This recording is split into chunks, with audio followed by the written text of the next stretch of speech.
Okay, so this is the lodesigns Catalytic Converter Skid Plate.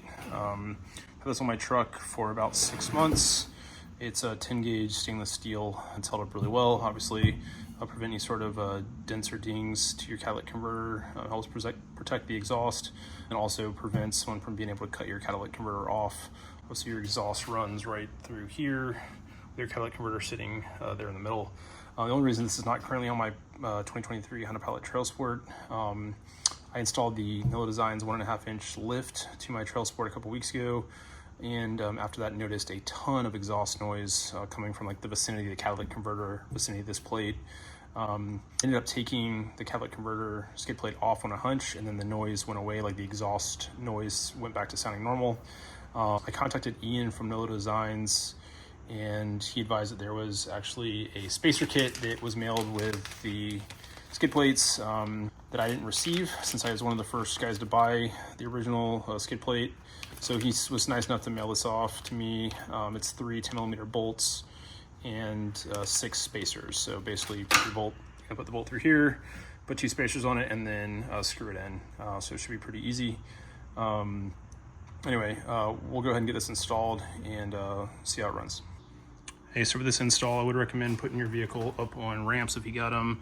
These are from Harbor Freight. I think they were like 50 or 60 bucks. They've held up awesome with my Pilot. The only tools you're gonna need for this thing is a 10mm socket with an extension. That's about 1 foot. Obviously a ratchet. And then a Torx wrench set to between 10 and 12 pounds. I typically do 11 when I've had this on my truck previously. Alright guys, so there's your catalytic converter, nice and easy to steal. Also pretty exposed if you end up knocking something on the trail, coming down on a rock or whatever. That's what we're going to try to fix today, installing this skid plate back. Alright y'all, so we're under the TrailSport right now. You can see there's 3 bolts right here, 1, 2, and then a third one down here. Those are the 3 you're going to be using a 10mm bolt to remove. All it's doing is holding up this heat shield right here. It's not going to fall on you or anything when you take all 3 of them off. I would recommend doing this bolt first, followed by the rear bolt, and then knock on this one out right here. That's what I've had the best success with. Go ahead and torque it down to 10 to 12 foot-pounds. I just wanted to show this. On the left, you've got the OEM screw. So that's a 10mm bolt, with a washer on it that holds that heat shielding in. This is what was holding up my skid plate originally, and then this is obviously on the right hand side, the lodesigns provided 10mm bolts with 2 spacers.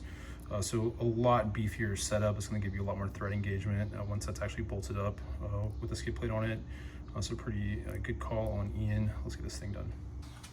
All right, y'all, we got the CAT installed. As you can see, it's a heck of a lot safer for the exhaust system and the catalytic converter specifically. It also is going to protect that thing from getting cut off by some knucklehead trying to make a couple bucks. Anyway, we'll see how this runs with the spacer and get back to you.